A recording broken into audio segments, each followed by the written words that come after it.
Baik Pak, selamat siang Pak. Selamat siang Pak. Baik, terima kasih Pak atas waktu yang sudah diluangkan sesuai dengan apa yang sudah saya sampaikan sama Bapak, bahwasannya dalam kegiatan pendidikan guru penggerak ada salah satu tugas kami sebagai calon guru penggerak, yaitu di demonstrasi kontekstual modul CP1 tentang menanyakan kepada Bapak Ibu Kepala Sekolah tentang apa saja kasus-kasus yang berbau dengan dilema etika. Jadi izin waktunya Pak beberapa menit. Pak, silakan. Oke, baik Pak. Selama ini Pak, bagaimana Bapak dapat mengidentifikasi kasus-kasus yang merupakan dilema etika atau rujukan moral Pak? Ya, kalau kita di sini terkait dengan hal itu, maka kita dulu mempelajari, melihat siapa saja yang terlibat, siapa saja yang terlibat di dalamnya, serta dari situ nanti bisa kita menyimpulkan bagaimana cara kita, bukan kesimpulan akhir, tapi menyimpulkan bagaimana cara kita mengambil sebuah keputusan yang sesuai dengan yang diharapkan. Iya, demikian Pak. Selama ini bagaimana Bapak menjalankan pengambilan keputusan di sekolah Bapak, terutama untuk kasus-kasus di mana ada dua kepentingan yang sama-sama benar atau sama-sama mengandung nilai kewajiban? Ya, barangkali kelanjutan dari yang pertama tadi, setelah kita membuat kesimpulan sementara terkait dengan pengambilan keputusan, maka kita di sini berpegang pada 3 kesimpulan atau 3 prinsip. Yang pertama adalah dia berbasis laki-laki, dan kemudian keduanya berbasis peraturan dan berbasis rasa peduli. Kenapa harus 3 prinsip ini? Karena memang kita harus melihat bagaimana hasil akhirnya. Kemudian kita harus bisa melihat peraturan yang ada di sekolah, atau yang bahasa-bahasa apa sekarang ya, kesepakatan di sekolah, bisa kesepakatan di kelas juga. Kemudian bagaimana juga bisa kita melihat dari sisi rasa kepedulian kita terhadap guru atau terhadap peserta didik. Baik Pak, langkah-langkah atau prosedur seperti apa yang biasa Bapak lakukan selama ini? Iya, yang pertama adalah yang kita lakukan itu adalah kita identifikasi dulu keputusan. Dari identifikasi itu mana yang tentu kita ambil yang memang risikonya yang paling kecil. Walaupun sama-sama baik, tapi kan ada kita bisa melihat risiko yang paling besar, tentu kita menghindari itu. Kemudian kita mengumpulkan informasi. Bisa informasi itu kepada dari Bapak Ibu guru, bisa juga dari siswa. Kita membutuhkan itu karena tidak bisa saya sebagai seorang kepala sekolah langsung mengambil keputusan tanpa mendengarkan atau meminta informasi juga dari guru atau dari siswa. Kemudian kita cari solusi yang alternatif. Solusi alternatif ini artinya ya sama-sama menguntungkan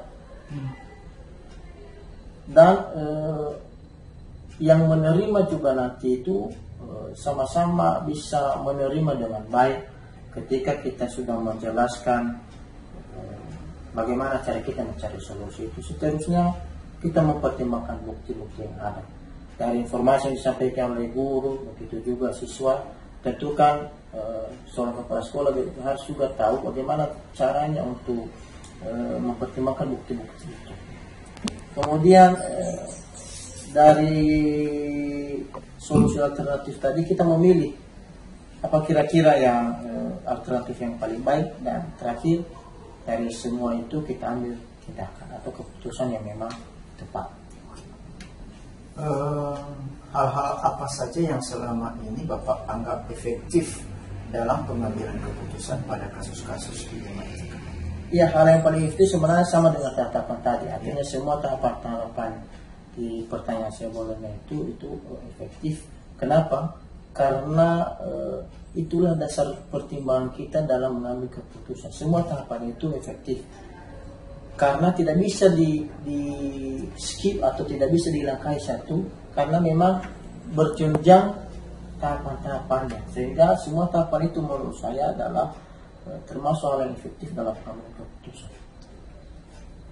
Kemudian Pak, hal-hal apa saja yang selama ini merupakan tantangan dalam pengambilan keputusan pada kasus-kasus dilematika? Satu hal yang sebagai tantangan barangkali mengidentifikasi itu, karena kita harus berpikir dengan baik untuk mengidentifikasi sebuah permasalahan, karena di satu sisi masalah batin, satu sisi masalah moral, sehingga mengidentifikasi itu menurut saya masih belum 100% kita kuasai di sini, karena butuh pemikiran yang extra baik, extra bagus, sehingga tidak salah kita dalam mengambil tindakan. Apakah Bapak memiliki sebuah tata kala atau jadwal tertentu untuk dalam sebuah penyelesaian kasus dilema etika?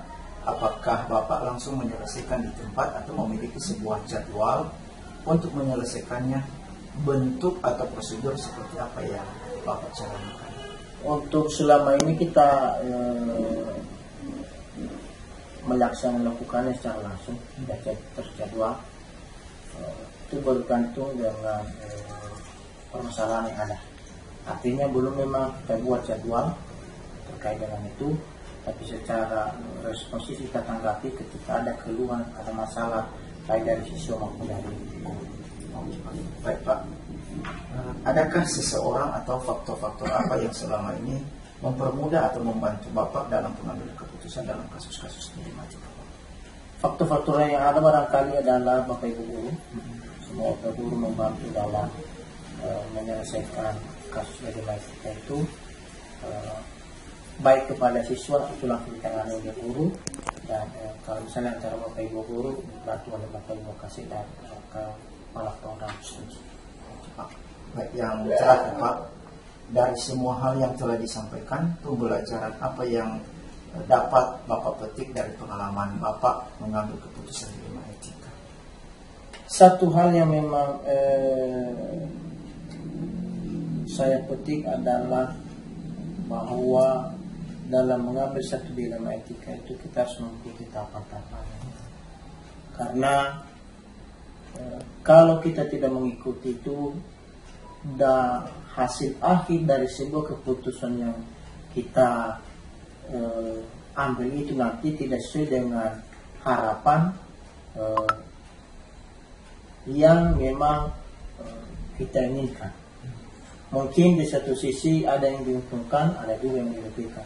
Tapi kan di sini kita harus bisa melihat bahwa jangan sampai orang itu atau seseorang itu merasa dirugikan atau merasa disalahkan ketika kita tidak mengikuti langkah-langkah dalam pengambilan keputusan dilema etika ini. Oke Pak, terima kasih atas waktunya Pak, dan terima kasih juga atas jawaban-jawaban yang sudah diberikan Bapak, dan terima kasih Pak. Terima kasih banyak, sama-sama.